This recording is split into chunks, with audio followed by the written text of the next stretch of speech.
రాని వర్గారండి వర్గారాలు. Hello sir, నా పేరు అనిల్ కుమార్, తూర్పురాపల్లం గ్రామం, దర్శి మండలం సార్. నేను ఇక్కడ ఒక 2 ఎకరాల్లో 1 ఎకరము చిన్న కోళ్ళ పరిశ్రమ వేసుకున్నాను సార్. నేను ఒక నిరుద్యోగిగా ఉన్నాను సార్ నేను ఇక్కడ. సో ఇక్కడ నాలాంటి వాళ్ళు ఇంకా కొంతమంది ఉన్నారు.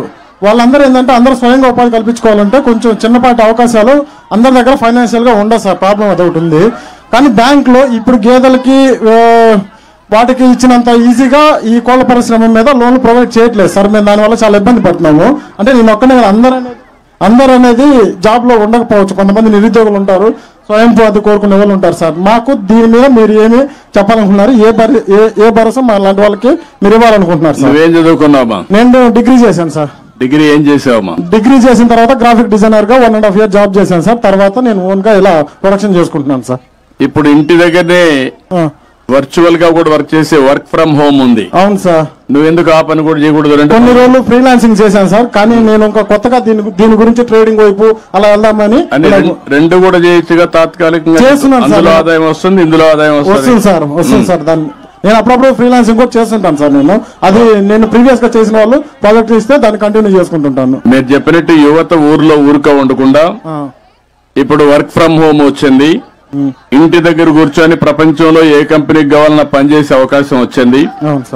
రెండోది నువ్వు చెప్పినట్టు పౌల్ట్రీ గాని లేకపోతే గొర్రెల పెంపకం గాని మేకల పెంపకం గాని ఆవుల పెంపకం గాని ఇవన్నీ కూడా పాడి పరిశ్రమ గాని ఇంటి దగ్గర చేసుకోవచ్చు వ్యవసాయంతో సమానంగా. దీనివల్ల ఫార్మర్స్ ప్రొడ్యూసర్స్ ఆర్గనైజేషన్ కూడా ఉన్నాయి. అదే మరి మిమ్మల్ని అందరినీ ఎంఎస్ఎంఈ ఇంటికి ఒక పారిశ్రామికవేత్తను తయారు చేయాలన్న ఆలోచన. ఒకప్పుడు ఇంటికి ఒక ఐటీ ప్రొఫెషనల్ అనుకున్నాను. దానివల్ల ఈరోజు మీరు చూస్తే ప్రపంచం మొత్తం ఎక్కువ ఆదాయం వచ్చే వాళ్ళు ఇండియన్స్ అయితే వాళ్ళల్లో 33% తెలుగు వాళ్ళు ఉన్నారు. అది 25 సంవత్సరాల కంటే ముందు నేను ప్రారంభించిన ఉద్యమం ముందు చూపు. దానివల్ల ఈరోజు ఎక్కడికి పోయినా మన వాళ్లే ఉన్నారు.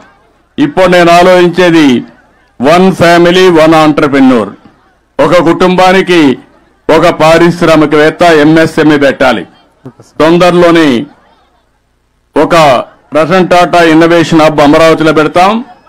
విశాఖపట్నం, రాజమండ్రి, విజయవాడ, తిరుపతి, అనంతపురం కేంద్రంగా రీజనల్ కేంద్రాలు పెడతాం. ప్రతి ఒక్క మిమ్మల్ని అందరినీ ప్రోత్సహిస్తాం. ఏం చేస్తాం? ఐడియాస్ ఇస్తాం, హ్యాండ్ హోల్డింగ్ చేస్తాం, వెంచర్ క్యాపిటల్ ఇప్పిస్తాను. మిమ్మల్ని పైకి తీసుకొచ్చే బాధ్యత ఈ ప్రభుత్వం చేసి ఒక బ్రిడ్జ్ కట్టారు సార్. చిన్న సాయిల్ వర్క్ ఉంది సార్. ఒక డిస్టెన్స్ ఏంటంటే ఒక 100 meters వరకు డిస్టెన్స్ ఉంది. దానివల్ల మనం ఇక్కడ చుట్టుపక్కల ఇక్కడ నుంచి దర్శి ఒక 5 kilometers, అక్కడ నుంచి ఉల్లగల్ వెళ్ళాలంటే ఒక 9 kilometers, మొత్తం 15-14 kilometers వెళ్లాల్సి వస్తుంది. మనకు అది ఒక్కటే 100 meters క్లియర్ అయితే 5 kilometers లో మనం అక్కడికి రీచ్ అయిపోవచ్చు సార్. 7-8 గ్రామాల కనెక్టివిటీ ఉంది సార్ ఇటువైపు. కలెక్టర్ గారు ఇమ్మీడియట్ గా దాన్ని టేకప్ చేసి ఒక 2 నెలల లోపల పూర్తి చేసేయండి. నమస్తే సార్. అన్నదాత సుఖీకి భవ పిఎం కిసాన్ నిధి కార్యక్రమం వచ్చేసిన ఆంధ్రప్రదేశ్ ముఖ్యమంత్రి నారా చంద్రబాబు నాయుడు గారికి నా మనస్ఫూర్తిగా ధన్యవాదాలు తెలుపుకుంటున్నా సార్. నేను పుచ్చ అచ్చిరెడ్డి, బొట్లపాలెం గ్రామం, ఈ పక్క విలేజే. నేను 30 సంవత్సరాల నుంచి వ్యవసాయం చేస్తా ఉన్నాను సార్. వ్యవసాయం మీదనే ఆధారపడి ఉన్నాను. ఇదివరకటికి ఇప్పటికి కొంచెం ఇబ్బందికరంగా ఉంటుంది సార్. కూలీలు అది కష్టంగా ఉంటుంది. దానికి తోడు యంత్రాల రూపంగా మీరు కొత్త టెక్నాలజీ తీసుకొచ్చి రైతుకి సులభతరంగా ఆదాయ వనరులు. హలో సార్, నా పేరు అనిల్ కుమార్, తూర్పురాపల్లం గ్రామం, దర్శి మండలం సార్. నేను ఇక్కడ ఒక 2 ఎకరాల్లో 1 ఎకరము చిన్న కోళ్ళ పరిశ్రమ వేసుకున్నాను సార్. నేను ఒక నిరుద్యోగిగా ఉన్నాను సార్ నేను ఇక్కడ. సో ఇక్కడ నాలాంటి వాళ్ళు ఇంకా కొంతమంది ఉన్నారు. వాళ్ళందరూ ఏంటంటే అందరూ స్వయంగా ఉపాధి కల్పించుకోవాలంటే కొంచెం చిన్నపాటి అవకాశాలు అందరి దగ్గర ఫైనాన్షియల్గా ఉండవు సార్. ప్రాబ్లం అదొకటి ఉంది. కానీ బ్యాంకులో ఇప్పుడు గేదెలకి వాటికి ఇచ్చినంత ఈజీగా ఈ కోళ్ళ పరిశ్రమ మీద లోన్లు ప్రొవైడ్ చేయట్లేదు సార్. మేము దానివల్ల చాలా ఇబ్బంది పడుతున్నాము. అంటే నేను ఒక్కనే అందరూ అనేది జాబ్లో ఉండకపోవచ్చు. కొంతమంది నిరుద్యోగులు ఉంటారు, స్వయం ఉపాధి కోరుకునే వాళ్ళు ఉంటారు సార్. మాకు దీని మీద మీరు ఏమి చెప్పాలనుకుంటున్నారు? ఏ భరోసా మా లాంటి వాళ్ళకి మీరు ఇవ్వాలనుకుంటున్నారు సార్? ఏం చదువుకున్నావా? నేను డిగ్రీ చేశాను సార్.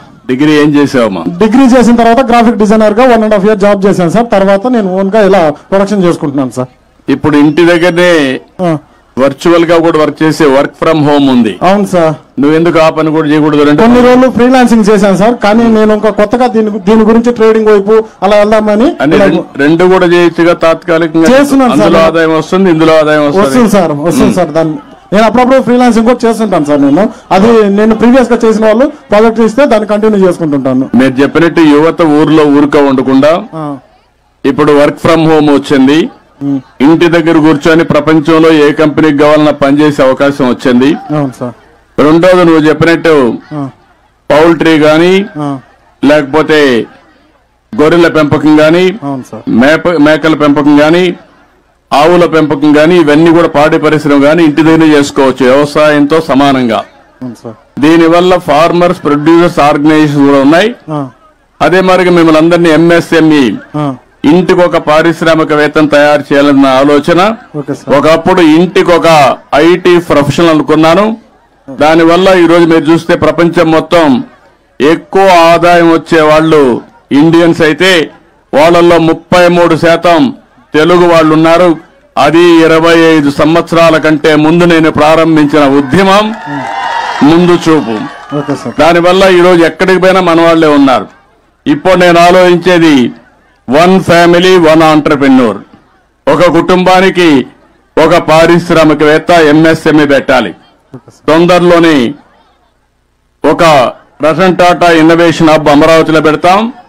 విశాఖపట్నం, రాజమండ్రి, విజయవాడ, తిరుపతి, అనంతపురం కేంద్రంగా రీజనల్ కేంద్రాలు పెడతాం. ప్రతి ఒక్క మిమ్మల్ని అందరినీ ప్రోత్సహిస్తాం. ఏం చేస్తామో ఐడియాస్ ఇస్తాం, హ్యాండ్ హోల్డింగ్ చేస్తాం, వెంచర్ క్యాపిటల్ ఇప్పిస్తాను. మిమ్మల్ని పైకి తీసుకొచ్చే బాధ్యత ఈ ప్రభుత్వం చేసి ఒక బ్రిడ్జ్ కట్టారు సార్. చిన్న సాయిల్ వర్క్ ఉంది సార్. ఒక డిస్టెన్స్ ఏంటంటే ఒక 100 మీటర్స్ వరకు డిస్టెన్స్ ఉంది. దానివల్ల మనం ఇక్కడ చుట్టుపక్కల ఇక్కడ నుంచి దర్శి ఒక 5 కిలోమీటర్లు, అక్కడ నుంచి ఉల్లగల్ వెళ్ళాలంటే ఒక 9 కిలోమీటర్, మొత్తం 15-14 కిలోమీటర్స్ వెళ్లాల్సి వస్తుంది. మనకు అది ఒక్కటి 100 మీటర్స్ క్లియర్ అయితే 5 కిలోమీటర్స్ లో మనం అక్కడికి రీచ్ అయిపోవచ్చు సార్. 7-8 గ్రామాల కనెక్టివిటీ ఉంది సార్ ఇటువైపు. కలెక్టర్ గారు ఇమ్మీడియట్ గా దాన్ని టేకప్ చేసి ఒక 2 నెలల లోపల పూర్తి చేసేయండి. నమస్తే సార్. అన్నదాత సుఖీకి భవ పిఎం కిసాన్ నిధి కార్యక్రమం వచ్చేసిన ఆంధ్రప్రదేశ్ ముఖ్యమంత్రి నారా చంద్రబాబు నాయుడు గారికి నా మనస్ఫూర్తిగా ధన్యవాదాలు తెలుపుకుంటున్నా. సార్, నేను పుచ్చ అచ్చిరెడ్డి, బొట్లపాలెం గ్రామం, ఈ పక్క విలేజే. నేను 30 సంవత్సరాల నుంచి వ్యవసాయం చేస్తా ఉన్నాను సార్. వ్యవసాయం మీదనే ఆధారపడి ఉన్నాను. ఇదివరకటికి ఇప్పటికి కొంచెం ఇబ్బందికరంగా ఉంటుంది సార్. కూలీలు అది కష్టంగా ఉంటుంది. దానికి తోడు యంత్రాల రూపంగా మీరు కొత్త టెక్నాలజీ తీసుకొచ్చి రైతుకి సులభతరంగా ఆదాయ వనరులు